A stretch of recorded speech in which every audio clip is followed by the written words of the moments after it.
तो चलिए शुरू करते हैं।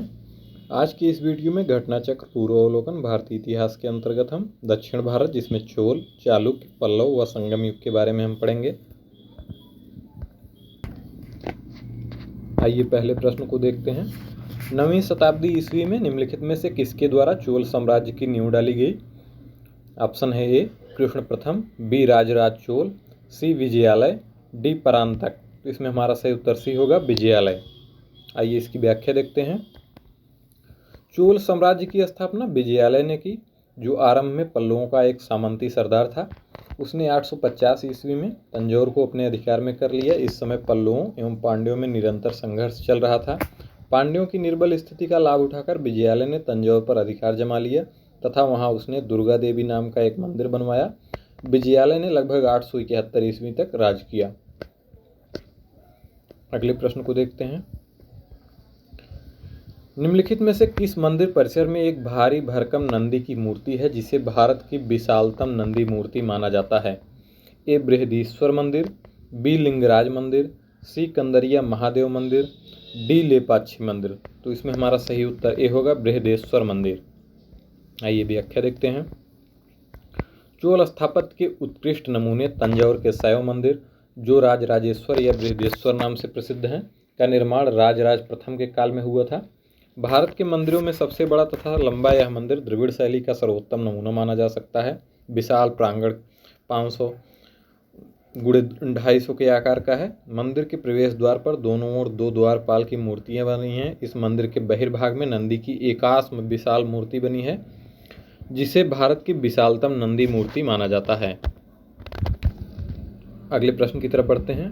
तंजौर का बृहदीश्वर मंदिर निर्मित हुआ था शासनकाल में चोल सम्राट ए परांतक प्रथम के, बी राजराज प्रथम के, सी राजेंद्र प्रथम के, डी राजाधिराज प्रथम के। तो इसमें हमारा सही उत्तर भी होगा राजराज प्रथम के। अगले प्रश्न को देखते हैं। चोलों का राज्य किस क्षेत्र में फैला था? ए विजयनगर क्षेत्र, बी मालाबार तट, सी होयसल, डी कोरोमंडल तट, दक्कन के कुछ भाग। तो इसमें हमारा सही उत्तर डी होगा कोरोमंडल तट, दक्कन के कुछ भाग। आइए व्याख्या देखते हैं। कृष्णा तथा तुंगभद्रा नदियों से लेकर कुमारी द्वीप तक का विस्तृत भूभाग प्राचीन काल में तमिल प्रदेश का निर्माण करता था। इसमें कोरोमंडल तट तथा दक्कन के कुछ भाग यथा उरैयूर, कावेरी पट्टनम, तंजावुर आदि चोलों के अधिकार में थे। अगले प्रश्न को देखते हैं। चोलों की राजधानी थी ए कावेरी पत्तन, बी महाबलीपुरम, सी कांची, डी तंजौर। प्रश्नगत विकल्पों में चोलों की राजधानी तंजौर थी। इसके अतिरिक्त गंगईकोंडचोलपुरम भी चोलों की राजधानी बनी थी। संगम काल में चोलों की राजधानी उरैयूर थी। अगले प्रश्न को देखते हैं। निम्नलिखित में से कौन चोल प्रशासन की विशेषता थी? ए साम्राज्य का मंडलम में विभाजन, बी ग्राम प्रशासन की स्वायत्तता, सी राज्य के मंत्रियों को समस्त अधिकार, डी कर संग्रह प्रणाली का सस्ता व उचित होना। तो इसमें हमारा सही उत्तर भी होगा ग्राम प्रशासन की स्वायत्तता। आइए व्याख्या देखते हैं।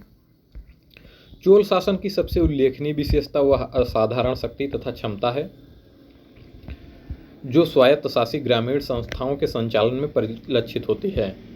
इस काल में स्वायत्त शासन पूर्णतया ग्रामों में ही क्रियान्वित किया गया। अगले प्रश्न को देखते हैं।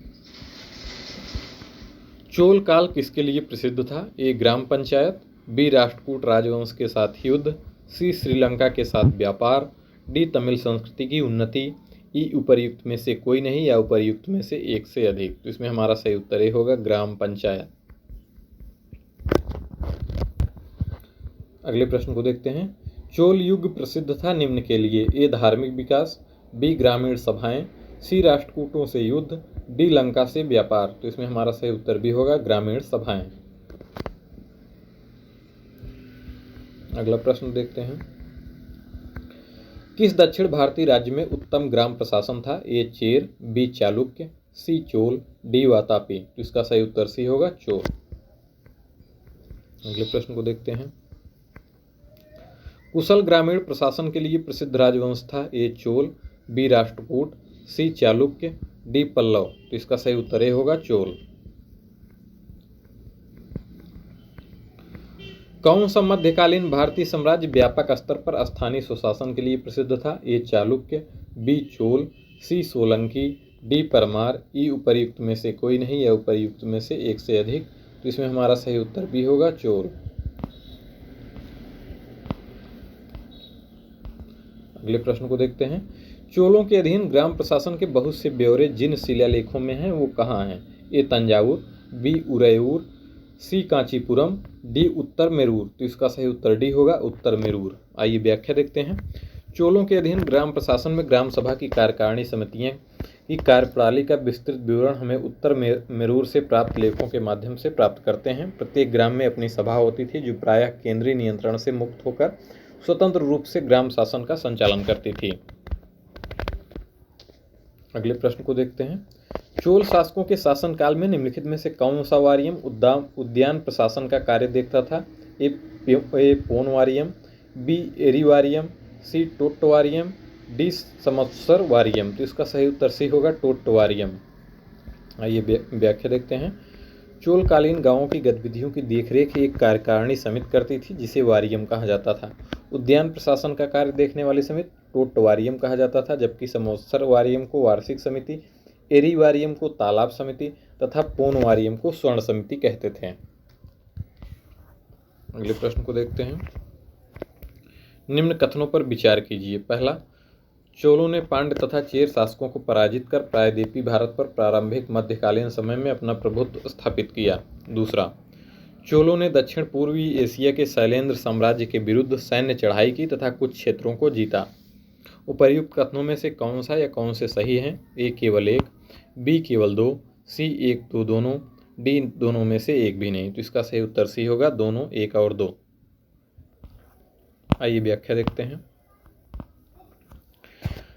द्रविड़ देश में चोल आधिपत्य की स्थापना वस्तुतः परांतक प्रथम ने की थी। उसने मदुरा के पांड्य राजा को हराकर मदुरै कोंड उपाधि धारण की। राजराज प्रथम तंजौर अभिलेख के अनुसार सिंघल श्रीलंका के राजा महेंद्र पंचम ने पांड्य केरल चेर के राजाओं का एक संघ बनाया जो चोल नरेश राजराज प्रथम के विरुद्ध था। इस संघ का भेदन करने के लिए राजराज प्रथम ने सबसे पहले चेर राज केरल पर आक्रमण किया और कंडलूर के मैदान में परास्त किया।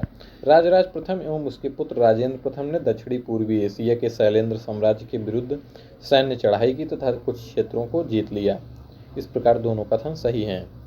अगले प्रश्न को देखते हैं।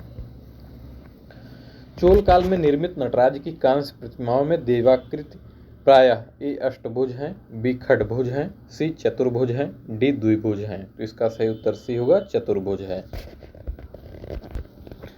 चोल कलाकारों ने तक्षण कला में भी सफलता प्राप्त की है। उन्होंने पत्थर तथा धातु की बहुसंख्यक मूर्तियों का निर्माण किया।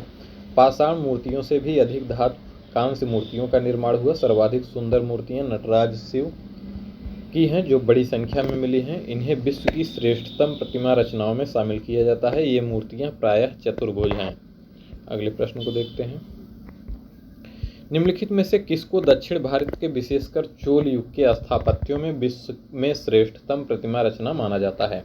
ए महिषासुरमर्दिनी, बी नटराज, सी राम, डी सोमस्कंद। तो इसका सही उत्तर बी होगा नटराज। अगले प्रश्न को देखते हैं। चोल शासकों के समय में बनी हुई प्रतिमाओं में सबसे अधिक विख्यात हुई ए पत्थर की प्रतिमाएं, बी संगमरमर की प्रतिमाएं, सी विष्णु भगवान की पत्थर की शिलाओं पर अंकित प्रतिमाएं, डी नटराज शिव की कांसे की प्रतिमाएं। तो इसका सही उत्तर डी होगा नटराज शिव की कांसे की प्रतिमाएं। नटराज की प्रसिद्ध कांस्य मूर्ति किस कला का उदाहरण है? ए चोल कला का, बी गांधार कला का, सी गुप्त कला का, डी मौर्य कला का। तो इसका सही उत्तर ए होगा चोल कला का। अगले प्रश्न को देखते हैं। शिव की दक्षिणा मूर्ति प्रतिमा उन्हें किस रूप में प्रदर्शित करती है? ए शिक्षक, बी नृत्य करते हुए, सी विश्राम करते हुए, डी ध्यानमग्न। तो इसका सही उत्तर ए होगा शिक्षक। शिव की दक्षिणा मूर्ति प्रतिमा उन्हें गुरु शिक्षक के रूप में प्रदर्शित करती है। इस रूप में शिव अपने भक्तों को सभी प्रकार का ज्ञान प्रदान करते हुए माने गए हैं। इस रूप में शिव की दक्षिण दिशा में मुख किए हुए प्रतिमा स्थापित की गई है। अगले प्रश्न को देखते हैं। 72 व्यापारी चीन में किसके कार्यकाल में भेजे गए थे? ए कुलोत्तुंग प्रथम, बी राजेंद्र प्रथम, सी राजराज प्रथम, डी राजाधिराज प्रथम। तो इसका सही उत्तर ए होगा कुलोत्तुंग प्रथम। चोल शासक कुलोत्तुंग प्रथम के शासनकाल में 1077 ईस्वी में 72 सौदागरों का एक चोल दूत मंडल चीन भेजा गया।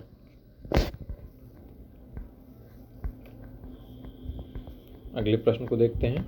निम्न में से दक्षिण भारत का कौन सा राजवंश अपनी नौसैनिक शक्ति के लिए प्रसिद्ध था? ए चोल, बी चेर, सी पल्लव, डी राष्ट्रकूट। तो इसका सही उत्तर ए होगा चोल। चोल राजाओं ने एक विशाल संगठित सेना का निर्माण किया था। चोलों के पास अश्व, गज एवं पैदल सैनिकों के साथ साथ एक अत्यंत शक्तिशाली नौसेना भी थी।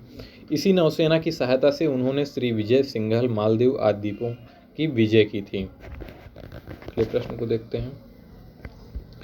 निम्नांकित राजवंशों में से किसके शासनकाल में अपने शासनकाल में ही अपना उत्तराधिकारी घोषित कर देते थे? ए चालुक्य, बी चोल, सी कदम्ब, डी कलचुरी। तो इसमें कोई भी सही विकल्प मेल नहीं खाता है। आइए इसकी व्याख्या देख लेते हैं। प्राचीन हिंदू राजवंशों के सभी सम्राट प्रायः अपने जीवन काल में ही युवराज का चुनाव कर लेते थे, जो उसके बाद उसका उत्तराधिकारी बनता था। यह प्रवृत्ति चोल वंश में सर्वाधिक दिखाई देती है। अगले प्रश्न को देखते हैं। निम्नलिखित चोल शासकों में से जिसने बंगाल की खाड़ी को चोल झील का स्वरूप प्रदान किया वह कौन था? ए राजराज प्रथम, बी राजेंद्र प्रथम, सी अधिराज, डी कुलोत्तुंग। तो इसका सही उत्तर बी होगा राजेंद्र प्रथम।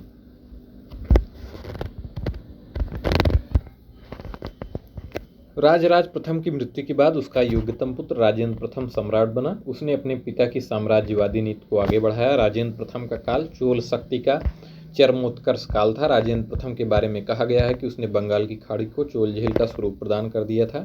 1017 ईस्वी में उसने संपूर्ण सिंघल द्वीप श्रीलंका को जीत लिया तथा वह सिंघल राजा महेंद्र पंचम को बंदी बनाकर चोल राज्य में लाया। उसने पवित्र गंगा जल लाने के उद्देश्य से उत्तर पूर्वी भारत गंगा घाटी पर आक्रमण किया तथा पाल शासक महीपाल को पराजित किया। इस विजय के उपलक्ष्य में उसने गंगैकोंड की उपाधि की तथा गंगैकोंड चोलपुरम नामक नई राजधानी की स्थापना की। नवीन राजधानी के निकट ही उसने सिंचाई के लिए चोल गंगम नामक विशाल तालाब का भी निर्माण कराया। अगले प्रश्न को देखते हैं।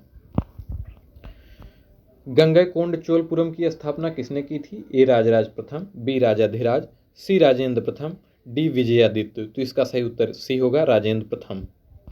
अगले प्रश्न को देखते हैं। निम्नलिखित में से किस चोल शासक को चोल गंगम नामक बृहद कृत्रिम झील बनवाने का श्रेय दिया जाता है? ए राजराज प्रथम, बी राजेंद्र, सी राजाधिराज, डी राजराज द्वितीय। तो इसका सही उत्तर बी होगा राजेंद्र। अगले प्रश्न को देखते हैं। किस चोल राजा ने जल सेना प्रारंभ की थी? ए राजेंद्र चोल, बी परांतक चोल, सी राजराज प्रथम, डी राजराज द्वितीय, ई इनमें से कोई नहीं। तो इसका सही उत्तर सी होगा राजराज प्रथम। चोल साम्राज्य की महत्ता का वास्तविक संस्थापक परांतक द्वितीय सुंदर चोल का पुत्र अरिमोलिवर्मन था, जो 985 ईस्वी में राजराज के नाम से गद्दी पर बैठा। यह विजेता के साथ साथ कुशल प्रशासक तथा महान निर्माता भी था। राजराज प्रथम ने एक अस्थायी सेना तथा विशाल नौसेना का गठन किया। उसने समस्त भूमि की नाप कराई। आइए अगले प्रश्न को देखते हैं। चोल शासक का नाम बताइए जिसने श्रीलंका के उत्तरी भाग पर विजय प्राप्त की। ए राजराज प्रथम, बी राजेंद्र प्रथम, सी परांतक प्रथम, डी आदित्य प्रथम। तो इसका सही उत्तर ए होगा राजराज प्रथम। आइए व्याख्या देखते हैं। चोल शासक राजराज प्रथम ने सिंघल श्रीलंका पर आक्रमण करके उत्तरी सिंघल को जीतकर अपने राज्य में मिला लिया। विजित क्षेत्र में राजराज ने अनुराधापुर को नष्ट करके पोलनरुआ को इस क्षेत्र की राजधानी बनाया और इसका नाम जननाथ मंगलम रखा। राजराज शैव मतावलंबी था। उसने शिव पादशेखर की उपाधि धारण की थी। अगले प्रश्न को देखते हैं। चोल राजाओं में से किस एक ने सीलोन पर विजय प्राप्त की थी? ए आदित्य प्रथम, बी राजराज प्रथम, सी राजेंद्र प्रथम, डी विजयालय। तो इसका सही उत्तर सी होगा राजेंद्र प्रथम। आइए व्याख्या देखते हैं। चोल राजा राजेंद्र प्रथम ने सिंघल द्वीप या श्रीलंका विजय सिलोन श्रीलंका का कार्य पूर्ण किया था। यद्यपि राजराज प्रथम ने भी श्रीलंका पर आक्रमण कर वहां के कुछ प्रदेशों पर अपना अधिकार कर लिया था, किंतु संपूर्ण श्रीलंका पर उसका अधिकार नहीं हो पाया था। राजेंद्र प्रथम ने वहां के शासक महेंद्र पंचम को बंदी बनाकर चोल राज्य भेज दिया, जहां 12 वर्ष बाद उसकी मृत्यु हो गई। संपूर्ण श्रीलंका पर राजेंद्र का अधिकार हो गया था। अगले प्रश्न को देखते हैं। वह चोल राजा कौन था जिसने श्रीलंका को पूर्ण स्वतंत्रता दी और सिंघल राजकुमार के साथ अपनी पुत्री का विवाह कर दिया था? ए कुलोत्तुंग प्रथम, बी राजेंद्र प्रथम, सी अधिराजेंद्र, डी राजाधिराज प्रथम। तो इसका सही उत्तर ए होगा कुलोत्तुंग प्रथम। कुलोत्तुंग प्रथम के समय श्रीलंका के राजा विजयबाहु ने अपनी स्वतंत्रता घोषित की, किंतु कुलोत्तुंग प्रथम ने श्रीलंका में चोल प्रभाव की समाप्ति के प्रति किसी कटुता का प्रदर्शन नहीं किया तथा उसने अपनी पुत्री का विवाह श्रीलंका के राजकुमार वीरप्पे रुमाल के साथ कर दिया। अगले प्रश्न को देखते हैं। नीचे दो कथन दिए हैं जिनमें से एक को कथन ए तथा दूसरे को कारण आर कहा गया है। कथन ए, हमें चोलों के विषय में उनके पूर्ववर्ती राजवंशों की अपेक्षा अधिक जानकारी है। कारण, चोल शासकों ने मंदिरों की दीवारों पर अभिलेख उत्कीर्ण करने का चलन प्रारंभ किया जिनमें उनकी विजयों के ऐतिहासिक विवरण दिए जाते थे। आइए नीचे दिए गए कोड से सही उत्तर का चयन कीजिए। ए और आर दोनों सही हैं तथा आर ए की सही व्याख्या करता है। बी, ए और आर दोनों सही हैं परंतु आर ए की सही व्याख्या नहीं करता है। सी, ए सत्य है परंतु आर गलत है। डी, ए गलत है परंतु आर सही है। तो इसका सही उत्तर ए होगा, ए और आर दोनों सही हैं परंतु और आर ए की सही व्याख्या करता है। आइए इसकी व्याख्या देखते हैं। चोलों के विषय में हमें उनके पूर्ववर्ती राजवंशों की अपेक्षा अधिक जानकारी है। राजराज प्रथम एवं राजेंद्र प्रथम ने मंदिरों की ऐतिहासिक दीवारों पर शिलालेख स्थापित किए। राजराज प्रथम ने अभिलेखों द्वारा अपने पूर्वजों के इतिहास को संकलित करने और अपने काल की घटनाओं और विजयों को लेखों में जोड़ने की प्रथा का प्रारंभ किया। इसका अनुकरण बाद के राजाओं ने किया। इस प्रकार दोनों कथन सत्य हैं। अगले प्रश्न को देखते हैं। भारत के इतिहास के संदर्भ में निम्नलिखित युग्मों पर विचार कीजिए। पहला, एरीपत्ती, भूमि जिसे मिलने वाला राजस्व अलग से ग्राम जलाशय के रख रखाव के लिए निर्धारित कर दिया जाता था। दूसरा, तनियूर, एक अकेले ब्राह्मण अथवा एक ब्राह्मण समूह को दान में दिए गए ग्राम। तीसरा, घटिका, प्रायः मंदिरों के साथ संबंध विद्यालय। उपर्युक्त में से कौन सा या कौन से युग्म सही सुमेलित हैं? ए 1 और 2, बी केवल 3, सी 2 और 3, डी 1 और 3। तो इसका सही उत्तर डी होगा, 1 और 3, यानी एरीपत्ती और घटिका। घटिका जो प्रायः मंदिरों के साथ संबद्ध विद्यालय होते थे उन्हें कहा जाता है एरीपत्ती। भूमि जिससे मिलने वाला राजस्व अलग से ग्राम जलाशय के रखरखाव के लिए निर्धारित कर दिया जाता था। आइए व्याख्या देखते हैं। एरीपत्ती चोल प्रशासन के अंतर्गत वह भूमि होती थी जिससे मिलने वाला राजस्व अलग से ग्राम जलाशय के लिए रखरखाव के लिए निर्धारित कर दिया जाता था। 7वीं-8वीं सदी में दक्षिण भारत में घटिका प्रायः मंदिरों के साथ संबद्ध विद्यालय थे। चोलकालीन स्थानीय प्रशासन में बड़े नगरों में अथवा अलग कुर्रम ग्राम संघ गठित किए जाते थे जिन्हें तनियूर अथवा तकुर्रम कहा जाता था। अगले प्रश्न को देखते हैं। निम्न में से कौन सी संस्था विदेशी व्यापार से संबंधित थे? ए श्रेणी, बी नगरम,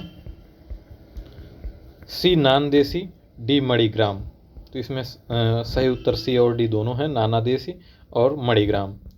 आइए व्याख्या देखते हैं। श्रेणी एक ही प्रकार के व्यवसाय करने वाले लोगों की समिति होती थी। नगरम व्यापारियों के स्थानीय संगठनों को कहा जाता था। इस प्रकार के संगठन कांची तथा मामल्लपुरम में विद्यमान थे। लेखों से हमें विभिन्न व्यापारिक संघों के विषय में जानकारी प्राप्त होती है। ये व्यापारी संघ हैं मणिग्रामम, नानादेशी, वलैंग, बलंजियर, इदंगय आदि। मणिग्रामम नानादेशी दूसरे देशों के साथ भी व्यापार करते थे। अगले प्रश्न को देखते हैं।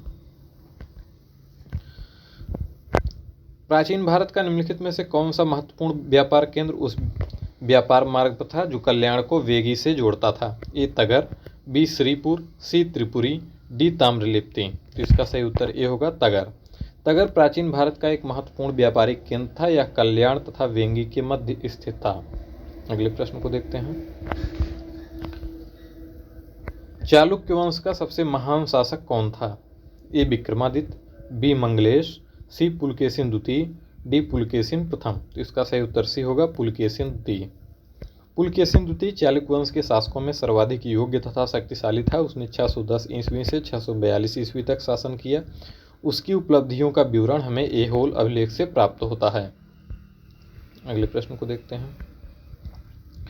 निम्नलिखित में से किस वंश द्वारा प्रायः महिलाओं को प्रशासन में उच्च पद प्रदान किए जाते थे? ए चोल, बी चालुक्य, सी पाल, डी सेन।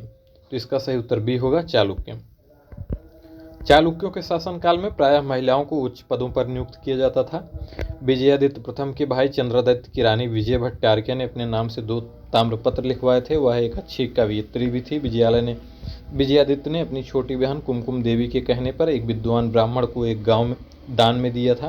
कीर्तिवर्मन द्वितीय की महारानी महादेवी के उसके साथ रक्तपुर के स्कंधावार में उपस्थित रहने का उल्लेख मिलता है। इस वंश की विजय भट्टारके ने कुशलतापूर्वक शासन संचालित किया था। आइए अगले प्रश्न को देखते हैं। चालुक्यों की राजधानी कहाँ थी? ए वातापी, बी श्रावस्ती, सी कांची, डी कन्नौज। तो इसका सही उत्तर ए होगा वातापी। बीजापुर कर्नाटक जिले के वातापी नामक प्राचीन नगर का आधुनिक नाम बादामी है। 7वीं शताब्दी ईस्वी में यह चालुक्यों की राजधानी थी। वातापी के चालुक्य राजवंश का वास्तविक संस्थापक पुलकेशिन प्रथम था। अगले प्रश्न को देखते हैं। कवि कालिदास के नाम का उल्लेख किसमें हुआ है? ए इलाहाबाद स्तंभ लेख में, बी ऐहोल के उत्कीर्ण लेख में, सी अल्पादुनान के लेख में, डी हनुमान कोंडा उत्कीर्ण लेख में। तो इसका सही उत्तर बी होगा ऐहोल के उत्कीर्ण लेख में। ऐहोल प्रशस्ति बादामी के शासक पुलकेशिन द्वितीय के इतिहास को जानने का एक सशक्त माध्यम है। इस लेख की भाषा संस्कृत तथा लिपि दक्षिण ब्राह्मी है। इस लेख की रचना रवि कीर्ति ने की थी। प्रशस्ति के अंत में लेखक ने यह दावा किया है कि उसने इसे लिखकर कालिदास तथा भारवी के समान यश प्राप्त किया है, अतः इस अभिलेख में कालिदास का उल्लेख हुआ है। आइए अगले प्रश्न को देखते हैं।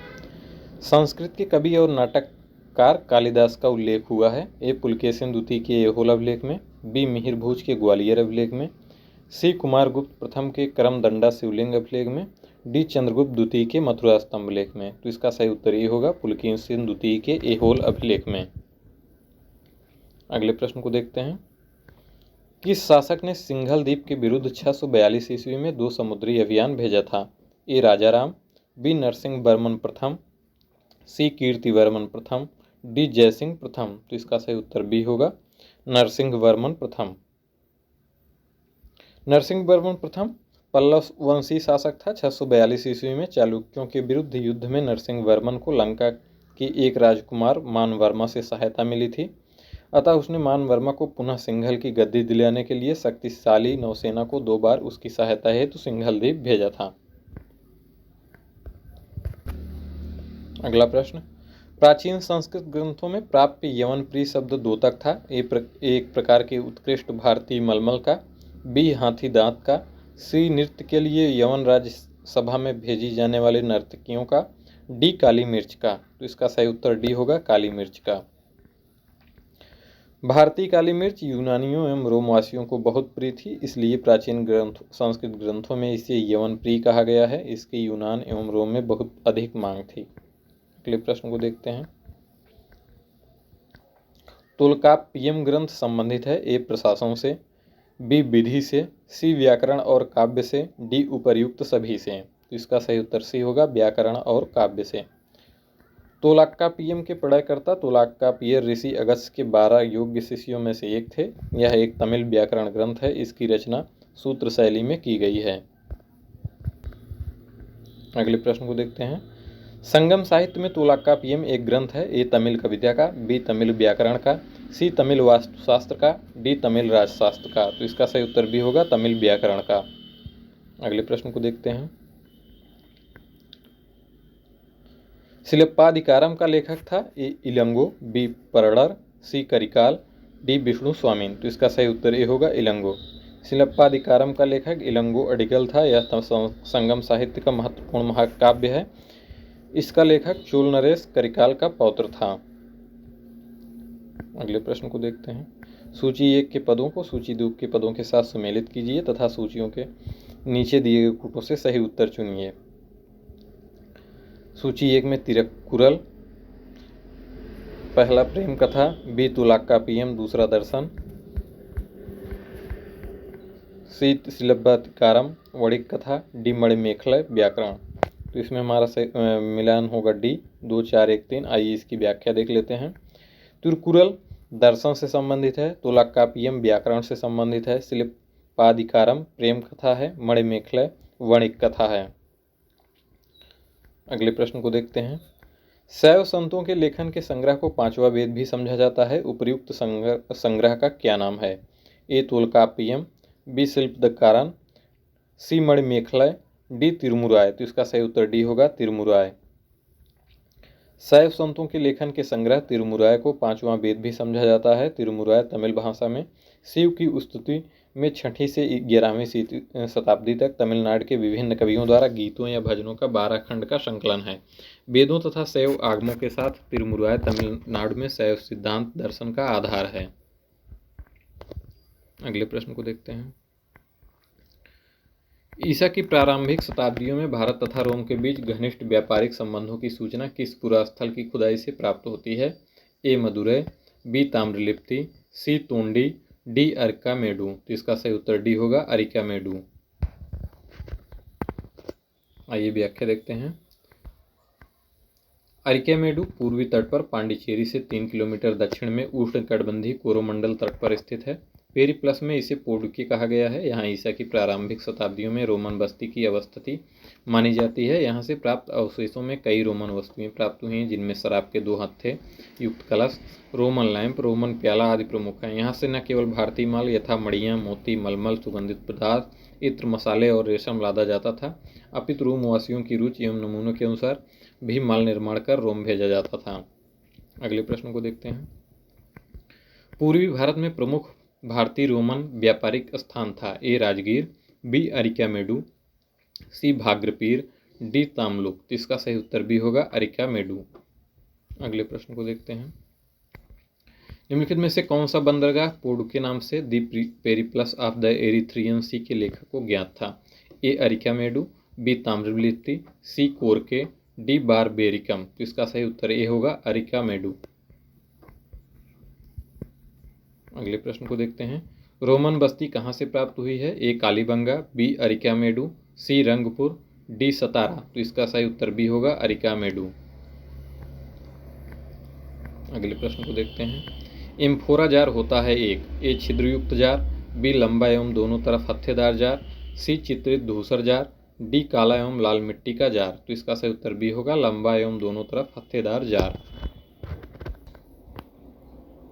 एम्फोरा जार एक लंबी एवं संकीर्ण गर्दन वाला तथा दोनों तरफ हत्थेदार जार है। प्राचीन काल में इसका प्रयोग तेल या शराब को रखने के लिए किया जाता था। अरिकामेडु के उत्खनन से रोम आयातित इस जार के अवशेष मिले हैं। अगले प्रश्न को देखते हैं। निम्नलिखित राजवंशों में से किसका उल्लेख संगम साहित्य में नहीं हुआ है? ए कदम्ब, बी चेर, सी चोल, डी पांड्य। तो इसका सही उत्तर ए होगा, कदम्ब। संगम साहित्य में केवल चोल, चेर एवं पांड्य राज्यों के उद्भव और विकास का विवरण प्राप्त होता है। इन राज्यों के विविध राजाओं के शासनकाल का स्पष्ट निर्धारण संभव न होने पर भी संगम साहित्य से कृष्णा नदी के दक्षिण में सुदूर प्रायद्वीप तक राजनीतिक गतिविधियों पर पर्याप्त प्रकाश पड़ता है। कदम्ब या अन्य किसी राजवंश का उल्लेख संगम साहित्य में नहीं है। अगले प्रश्न को देखते हैं। निम्नलिखित में से कौन एक तमिल देश के संगम युग का राजवंश नहीं था? ए चेर, बी चोल, सी पल्लव, डी पांड्य। तो इसका सही उत्तर सी होगा, पल्लव। अगला प्रश्न। धार्मिक कविताओं का संकलन कुरल किस भाषा में है? ए ग्रीक, बी तमिल, सी तेलुगु, डी पाली। तो इसका सही उत्तर बी होगा, तमिल। कुरल तमिल साहित्य का बाइबिल तथा लघुवेद माना जाता है। इसे मुप्पाल भी कहा जाता है। इसकी रचना सुप्रसिद्ध कवि तिरुवल्लुवर ने की थी। अनुश्रुतियों के अनुसार तिरुवल्लुवर ब्रह्मा के अवतार थे।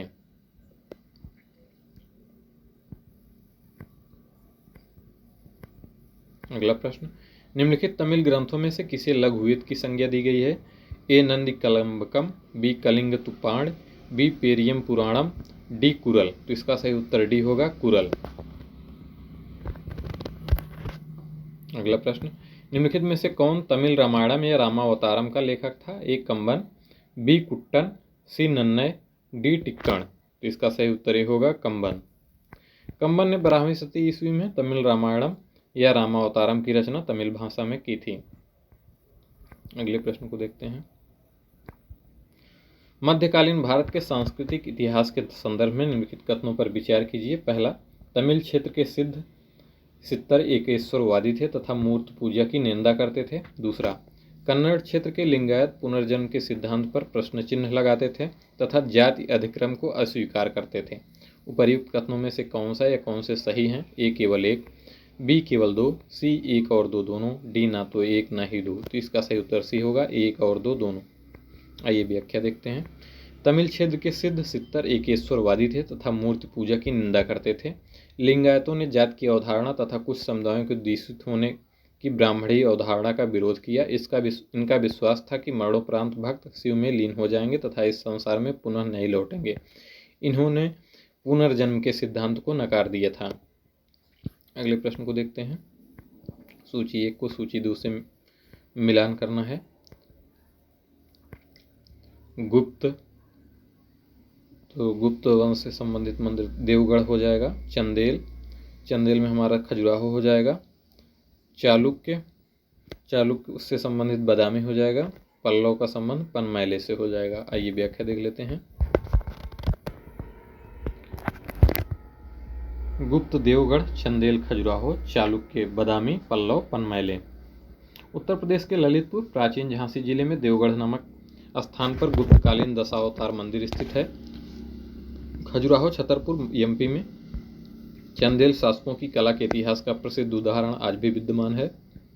यहाँ लगभग 25 मंदिर खड़े हैं जो विष्णु, शिव तथा जैन तीर्थंकरों की उपासना में निर्मित कराए गए हैं। इनमें सर्वाधिक प्रसिद्ध कंदरिया महादेव मंदिर है। बादामी कर्नाटक स्थित चालुक्यों की राजधानी थी एवं पनमैले पल्लवों से संबंधित है। अगले प्रश्न को देखते हैं। निम्नलिखित में से कौन सा एक प्राचीन भारत में व्यापारियों का निगम था? ए चतुर्वेदी मंगलम, बी परिषद, सी अष्टदिग्गज, डी मणिग्रामम। तो इसका सही उत्तर डी होगा, मणिग्रामम। दक्षिण भारत में नगरों में व्यापारियों के विभिन्न संगठन थे जैसे मणिग्रामम, वलिंजियर। चोल काल में ब्राह्मणों को दान में दिए गए ग्राम को चतुर्वेदी मंगलम कहा जाता था। अगले प्रश्न को देखते हैं।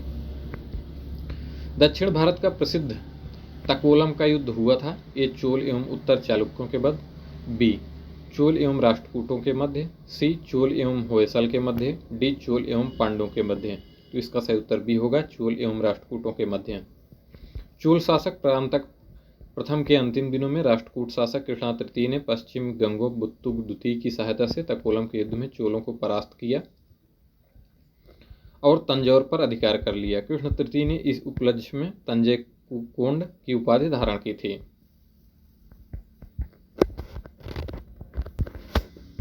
अगला प्रश्न, चोल साम्राज्य को अंततः किसने समाप्त किया? ए महमूद गजनवी ने, बी बख्तियार खिलजी ने, सी मोहम्मद गौरी ने, डी मलिक काफूर ने। तो इसमें कोई भी ऊपरी विकल्प नहीं समझ दिया गया है। आइए व्याख्या देखते हैं। 1250 के आसपास होयसल और पांड्य राज्य ने चोल राजा राजेंद्र तृतीय को परास्त कर दिया था। चोल राजा पांड्यों की अधीनता में लगभग 1279 तक शासन करते रहे। उसके पश्चात चोल राज्य के स्वतंत्र अस्तित्व का कोई प्रमाण नहीं मिलता है। मलिक काफूर ने लगभग 1310 ईस्वी में दक्षिण विजय की थी जिसमें उसने यादव, काकतीय, होयसल, पांड्य आदि राजाओं को जीता था। फिर भी प्रश्नानुसार इसका निकटतम विकल्प डी हो सकता है, यानी मलिक काफूर। अगले प्रश्न को देखते हैं। संगम युग में उरैयूर किसके लिए विख्यात था? ए मसालों के व्यापार का महत्वपूर्ण केंद्र, बी कपास के व्यापार का महत्वपूर्ण केंद्र, सी विदेशी व्यापार का महत्वपूर्ण व्यापारिक केंद्र, डी आंतरिक व्यापार का महत्वपूर्ण केंद्र। तो इसका सही उत्तर भी हो जाएगा, कपास के व्यापार का महत्वपूर्ण केंद्र। तमिलनाडु के तिरुचिरापल्ली में कावेरी नदी के तट पर अवस्थित उरैयूर संगमकालीन महत्वपूर्ण नगर था। संगम युग में उरैयूर सूती वस्त्रों का बहुत बड़ा केंद्र था। इसका विवरण पेरिप्लस ऑफ द एरिथ्रियन सी में मिलता है। अगले प्रश्न को देखते हैं। पांड्य राज्य की जीवन रेखा कौन सी नदी थी? ए गोदावरी, बी कृष्णा, सी तुंगभद्रा, डी वेंगी। तो इसका सही उत्तर डी होगा, वेंगी। पांड्य राज्य की जीवन रेखा वेंगी नदी थी। पांड्य राज्य कावेरी के दक्षिण में स्थित था। इसमें आधुनिक मदुरा तथा तिन्नेवेली के जिले और त्रावणकोर का कुछ भाग शामिल था। इसकी राजधानी मदुरा थी। वेंगी नदी वाला प्रदेश अपनी उर्वरता के लिए अत्यधिक प्रसिद्ध था। अगले प्रश्न को देखते हैं। निम्नलिखित में से कौन से संगम पत्तन पश्चिमी तट पर स्थित है? नीचे दिए गए कूट से सही उत्तर चुनिए। पहला कोरकै, दूसरा पुहार, तीसरा तोंडी, चौथा मुसीरी। कूट ए केवल 1 और 2, बी केवल 2 और 3, सी केवल 3 और 4, डी केवल 4 एवं 1। तो इसका सही उत्तर सी होगा, 3 एवं 4, यानी तोंडी और मुसीरी। आइए व्याख्या देखते हैं। अज्ञात ग्रीक नावक द्वारा रचित पुस्तक पेरिप्लस ऑफ द एरिथ्रियन सी में प्राचीन काल के विभिन्न बंदरगाहों की सूची मिलती है। इसमें नौरा, तोंडी, मुसिरी और नेलिसंडा पश्चिमी तट के प्रमुख बंदरगाह थे। अगले प्रश्न को देखते हैं। संगमकालीन साहित्य में कौन, को एवं मनन किसके लिए प्रयुक्त होते थे? ए प्रधानमंत्री, बी राजस्व मंत्री, सी सेनाधिकारी, डी राजा। तो इसका सही उत्तर डी होगा, राजा। संगमकालीन साहित्य में कौन, को एवं मनन शब्द राजा के लिए प्रयुक्त होते थे। अगले प्रश्न को देखते हैं। तृतीय संगम हुआ ए अरिकामेडु में, बी एर्नाकुलम में, सी मदुरई में, डी तुकोरिन में। तो इसका सही उत्तर सी होगा, मदुरई में। संगम का तात्पर्य कवियों की गोष्ठी से है। इन गोष्ठियों संगमों में कवियों द्वारा रचा गया साहित्य संगम साहित्य कहलाता है। संगम युग में दक्षिण भारत में पांड्य राज्यों के संरक्षण में 3 संगम आयोजित किए गए थे। प्रथम संगम मदुरई में, जिसकी अध्यक्षता अगस्त्य ऋषि ने की थी। द्वितीय संगम कपाटपुरम अलाइवाई, अध्यक्षता अगस्त्य ऋषि के बाद तोल्काप्पियर। तीसरा संगम मदुरई में, जिसकी अध्यक्षता नक्कीरर ने की थी। अगले प्रश्न को देखते हैं। किस ऋषि के बारे में कहा जाता है कि उन्होंने दक्षिण भारत का आर्यकरण किया, उन्हें आर्य बनाया? ए विश्वामित्र, बी अगस्त्य, सी वशिष्ठ, डी सांभर। तो इसका सही उत्तर बी होगा, अगस्त्य। दक्षिण भारत के आर्यकरण का श्रेय महर्षि अगस्त्य को दिया जाता है। इन्होंने दक्षिण की यात्रा की और बाद में वहीं बस गए। इन्हें तमिल साहित्य के जनक के रूप में जाना जाता है। अगला प्रश्न, सूची 1 को सूची 2 से सम्मिलित कीजिए तथा दिए गए कूट से सही उत्तर चुनिए। ए चालुक्य, बी पल्लव, सी हर्ष, और सूची 2 में मदुरई, कन्नौज, बादामी, और इसमें डी पांड्य और कांचीपुरम दिया गया है। इसकी व्याख्या देख लेते हैं।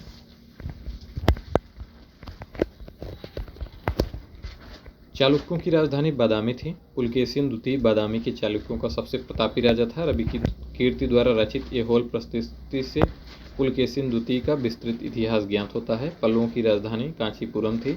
हर्ष ने अपनी बहन राजश्री के साथ संयुक्त रूप से कन्नौज पर शासन किया था। पांड्यों की राजधानी मदुरई थी। आइए अगले प्रश्न की तरफ बढ़ते हैं। भारत के इतिहास में निम्नलिखित घटनाओं पर विचार कीजिए। पहला, राजा भोज के अधीन प्रतिहारों का उदय।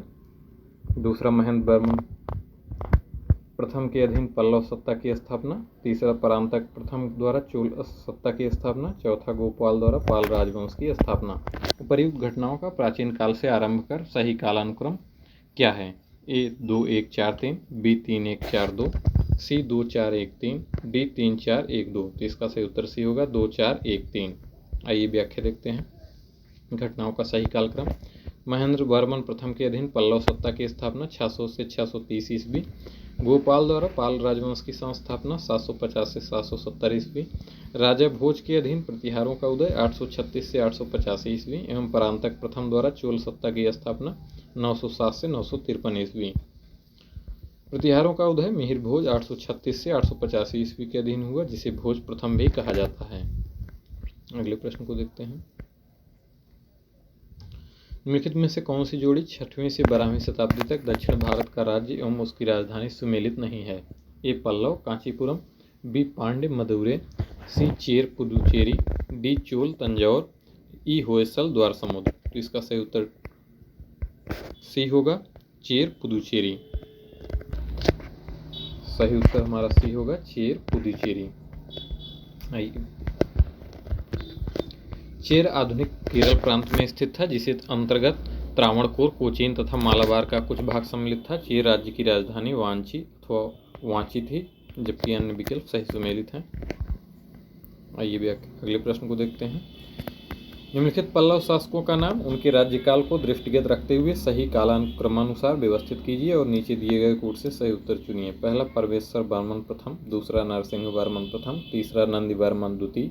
चौथा, महेंद्र वर्मन प्रथम। ए 4-2-1-3, बी 4-3-1-2, सी 1-3-2-4, डी 3-2-1-4। तो इसका सही उत्तर ये होगा, 4-2-1-3। आइए व्याख्या देखते हैं। महेंद्र वर्मन प्रथम 600 से 630 ईस्वी। नरसिंह वर्मन प्रथम 630 से 668 ईस्वी। परमेश्वर वर्मन प्रथम 670 से 700 ईस्वी। नंदी वर्मन द्वितीय 731 से 795 ईस्वी। अगले प्रश्न को देखते हैं। निम्नलिखित में से किस चीनी यात्री ने चालुक्यों के शासनकाल में चीन एवं भारत के संबंधों का विवरण दिया है? ए फाहियान, बी ह्वेनसांग, सी इत्सिंग, डी मातवालिन। मातवालिन नामक चीनी यात्री ने चालुक्यों के शासनकाल में चीन एवं भारत के संबंधों का विवरण दिया है। अगला प्रश्न, किस राजवंश ने उत्तर भारत पर शासन नहीं किया है? ए चालुक्य, बी राजपूत, सी गुप्त, डी मौर्य। तो इसका सही उत्तर ही होगा चालुक्य।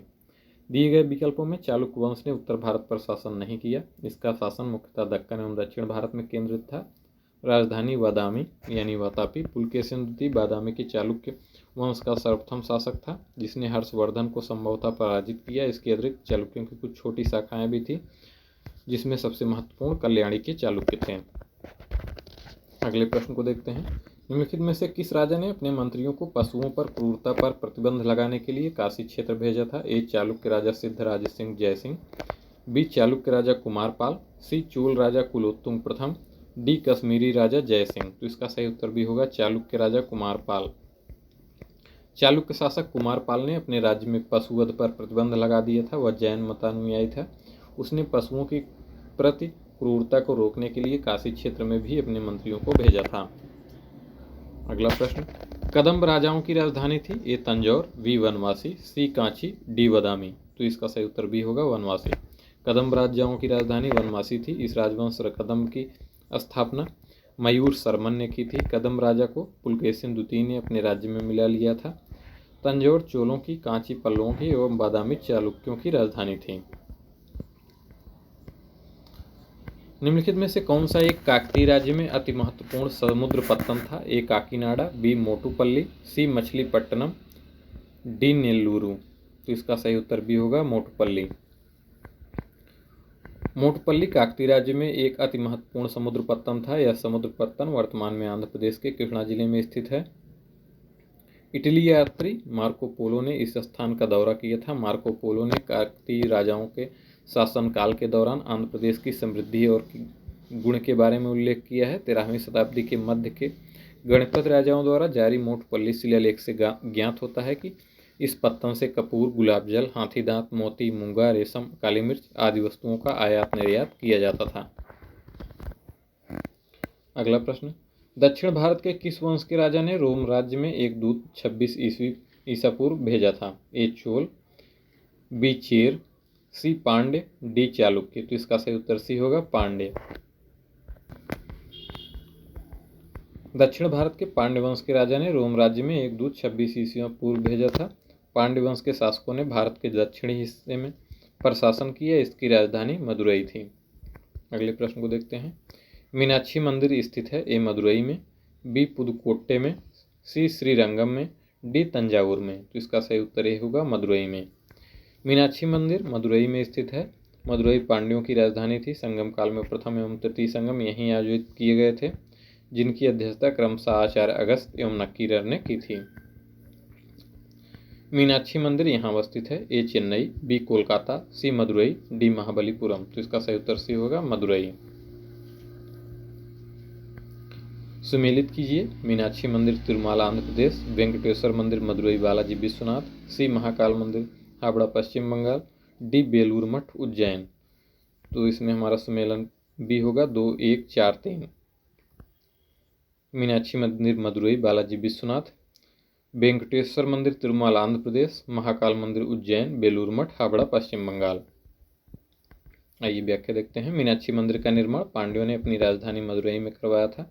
महाकाल मंदिर उज्जैन में तथा वेंकटेश्वर मंदिर तिरुमाला आंध्र प्रदेश में स्थित है। बेलूर मठ में रामकृष्ण मिशन की स्थापना 1897 ईस्वी में कोलकाता में स्वामी विवेकानंद द्वारा की गई थी। प्रश्न में हावड़ा पश्चिम बंगाल दिया गया है। अगले प्रश्न को देखते हैं। दक्षिण भारत के मंदिरों के आकर्षक द्वार क्या कहलाते हैं? ए शिखर, बी गोपुरम, सी देवालय, डी मंडपम, ई उपयुक्त में से कोई नहीं या एक से अधिक। तो इसका सही उत्तर भी होगा गोपुरम।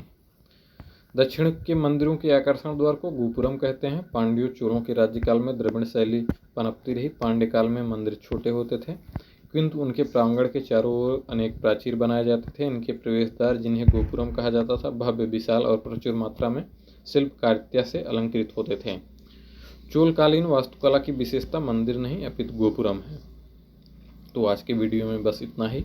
अगले वीडियो में हम प्राचीन साहित्य एवं साहित्यकार के बारे में अध्ययन करेंगे। धन्यवाद।